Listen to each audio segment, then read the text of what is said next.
하다 이런 그냥 생각이 자기 좀 이해관계만 지금 오로지. 내가 민주당이 정권 잡으면 야당이 정권 잡으면 나한테 요만큼이라도 손해가 날 것 같네라고 하는 그것밖에 생각이 없어요. 그래서 저는 시간이 지나갔으니까 지금은 따박따박 한덕수 탄핵하고 최상목이 와서 또 지체하면 또 바로 탄핵하고 네.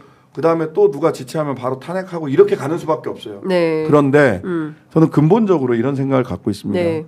조국혁신당도 마찬가지고 우리가 뭐 그런 거예요. 한덕수는 기회주의자고 법카하고 관역차만 있으면 무슨 일이든 할 수 있는 사람이기 때문에 네. 권한대행을 하더라도 본인이 무슨 뭐 극우 아스팔트에 십자가를 진 사람인 양 지금처럼 행동하지 못했을 거다라는 생각을 했어요. 네. 그래서 인정을 했잖아요. 근데 제가 그걸 설득하지 못하고 조국혁신당이 설득해내지 못했다라는 것은 저희들 책임도 분명히 있습니다만은 이런 사건을 대할 때는요. 저는 역사 교과서에 어떻게 남을까를 생각을 해봐야 돼요. 맞습니다. 내란이 있었고요. 예. 역사 교과서에 예. 내란 부역자들, 내란을 부화 수행한 11명의 국무위원들은 모두 탄핵되었다. 한 방에. 네. 이 역사를 남겨야 된다. 남겨야 되는 겁니다. 네. 그래야 다시는 두 번 다시 내란에 부화 수행할 생각을 못 해요. 그렇죠. 예. 예. 그렇게 해서 그러니까 기술적이고 테크니컬하게 한덕수가 이렇다, 최상목이 이렇다 한 사람 한 사람을 따질 문제가 아니고요. 한꺼번에 드러냈어야 돼요. 그러니까 드러내고 석고대죄하고 네. 절대로 국민 편에 서겠습니다라고 네. 하는 사람들의 태도와 약속을 봐서 여기서 조금 뭐 죄를 감해 줄 사람들이 자수하면 감경하니까 자백 감경을 할 사람이 있느냐 없느냐를 봐야 되는 겁니다. 역사적인 감각을 가지고 지금은 우리가 하루하루 역사 교과서에 뭐가 남을까를 봐야지 테크니컬하고 기교적으로 사안을 처리하면 안 된다. 근데 초반부터 사실은 민주당도 내부에서 한덕수 탄핵해야 된다. 팔다리 다 자르고 사실은 이게 불가하도록 만들어야 된다라는 게 주류 담론이었는데 지난 일요일 이제 이재명 대표 기자회견에서 한덕수는 탄핵하지 않기로 했다라는 메시지가 처음 나오면서 민주당 내부에서도 좀 술렁였던 것 같아요. 왜 저런 결정이 나왔지? 이렇게. 근데 어쨌든 지금은 상황은 어떻게 된 거냐면 오늘이 27일이니까 최소한 14흘이 지난 겁니다. 그러니까 그 사이에 대반격을 도모하고 있고. 그러니까 정쟁의 하나가 돼버렸어요. 돼버렸잖아요. 맞아요. 그렇게 가고 있잖아요. 네. 근데 국민들 마음은 그렇지 않습니다. 국민들은 그렇지 않은데 언론들이 그 짓을 하고 있고 국민의힘 내란 잔당들이 그런 짓을 하고 있는 거예요. 네. 서서히 죽을 거고요. 서서히 침몰해 갈 수밖에 없어요. 정치적으로 죽는다는 게 뭐 생물학적으로가 아니라 정치적 생명이 서서히 침몰해. 그 장기에서 롱텀에서 네. 이 내란 세력은 진압될 것이고 국민들은 우리 대한민국은 다시 정도가로 돌아올 거예요. 다시 제기를 찾는데 그 중에 시간이 걸리면서 흘린 피와 땀과 눈물이 너무 크다라고 하는 것이 안타까울 뿐이고 깊은 책임감을 느낍니다. 제 그 여동생이 외국에 살고 있는데 근데 이제 이런 얘기를 하는 거예요. 그 나라에서 외신들이나 또 이런 데서 평가가 자기는 몰랐는데 대한민국이 이제까지는 민주주의 국가인 줄 알았는데 이게 남미의 카르텔 국가 아니냐라는 얘기를 한다는 거예요. 그 남미는 사실 가문별로 맞아요. 그렇죠. 카르텔을 쭉 가지고 그 가문들이 인도도 좀 그런 측면들도 있고 몇몇 국가들이 인도는 카스트가 아직도 있잖아요. 예, 카스트가 있을 뿐만 아니라 어느 가문 이런 카르텔을 형성해서 가문들 내부에서 쿠데타가 일어나거나 뭐 이런 것이지 이 국민들이 그 민주주의의 주역으로 잘 나서지 못하는 아픈 역사들을 가지고 있지 않습니까?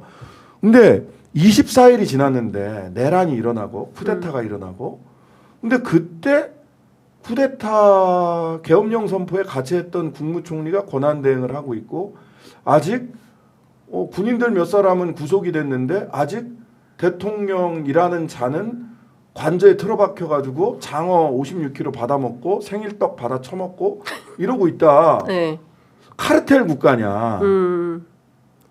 근데 뭔가 사실 변화하지 않는 이렇게 평가를 한다는 거예요. 아니 근데 없지 않잖아요. 법조 카르텔, 의료 카르텔 네, 있잖아요. 관료 그 카르텔이 작동하고 네. 있는 겁니다. 그다음에 모피아, 기재부 모피아. 사실은 그게 다 드러나고 있는 거죠. 지금 이 기회에 그게 다 마각이 드러나고 있다 이렇게 봐야 될 것 같고요. 그래서 저는 이 내란의 진압의 최종은 검찰의 수사권을 완전히 없애고 공소청으로 권한을 박탈하는 데 있다고 봐요. 검찰 개혁에 있다. 예, 왜냐하면 지금 보세요. 예.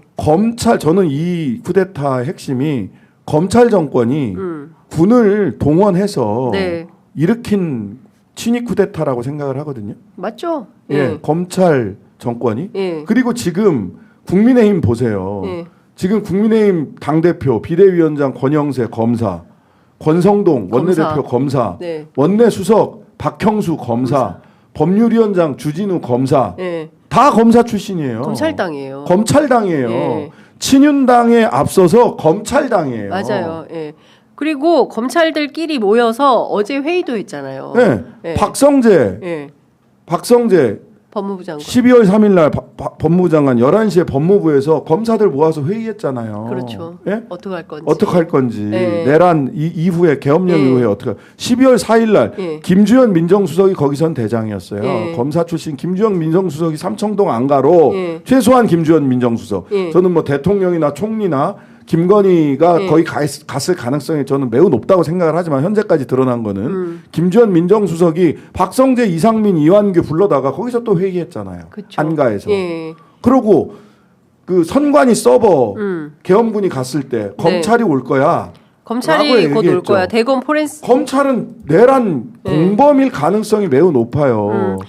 그렇죠. 수사받아야 될 가능성이 매우 높다. 그런데 적반하장격으로 우종수 국수본부장 휴대폰을 가져가고 경찰의 수사에 대해서 으름장을 놓거나 최소한 협조를 안 하는 방식으로 자신들이 이 수사의 주체인 양 행동을 하고 있는 거죠. 행동하고 있는 네. 거죠. 그리고 근데 공수처에다가 사건 이첩한다면서 기록도 다 안 넘기고. 그렇죠. 그리고 어차피 그거 도로 갖고 올 거야. 그거는 심우정의 꼼수가 있었던 것 예, 같아요. 가능합니다. 내 손으로 피를 묻히지 않고 이제 박범계 의원이 그거 해석을 해주시던데 내 손에 피는 묻히지 않고 공수처에 줬다가 어차피 돌려받을 거니까 기소 때, 그렇죠. 기소할 때. 예, 그러니까 그래서 그 계산이 빨리 있는 거죠. 상설특검이 시작이 되고 자. 일반 특검이 시작이 돼야 되는데 그거를 지원하고 있는 것도 한덕수예요, 사실은.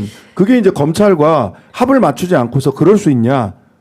그래서 결과적으로 검찰 독재 정권을 완전히 종식시키는 건 지금 1번, 지금 내란 세력들을 진압하는 것이 1번이고 2번 근본적으로는 검찰을 그 무소불위의 권력을 완전히 박탈시켜야 됩니다. 자, 의원님, 근데 그것은 이제 일단 그것만 하더라도 롱텀의 과제예요. 맞아요. 지금 당장, 1번, 2번. 지금 당장 어떻게 할 거냐가 지금 국민들의 최우선의 관심사인데 예. 당장 오늘 이제 한덕수 총리에 대해서 오후 3시에 탄핵 심판을 하면 전체 몇 명이 출석해서 몇 명으로 될 거냐? 200석 안 돼요? 될지 안 될지 모르죠. 저는 일관성이 있다면 200석이 넘어야 돼야 된다고 돼요. 봐요. 탄핵 찬성했던 국민의힘 의원들이 12명. 12명이 계엄 나와서 해제 찬성했던 18명. 그렇죠. 그분들이 나와서 투표해야 된다. 당연합니다. 예, 그것을 강제할 수 있는 국민적 힘이 필요한 거다. 네, 아니 저는 예, 그분들에게 저는 국민적 힘뿐만 아니라 네. 상현이 형하고 상의하지 말고 장식이 형하고 상의를 해라. 당신들 윤석열이 돌아오면 정치적 생명뿐만 아니라 백령도로 실려갈지 어떻게 아니? 맞아요. 생각해봐라. 아니 저는 한동훈의 얘들아. 교훈이 있잖아요. 한동훈의 교훈. 한동훈을 봐라. 이거를 한동훈 찍어낸 다음에는 그 다음에는 누가 찍혀 나갈 것 같니? 그렇죠. 얘들아. 예, 전화해라 얘들아. 이제 이런 거고.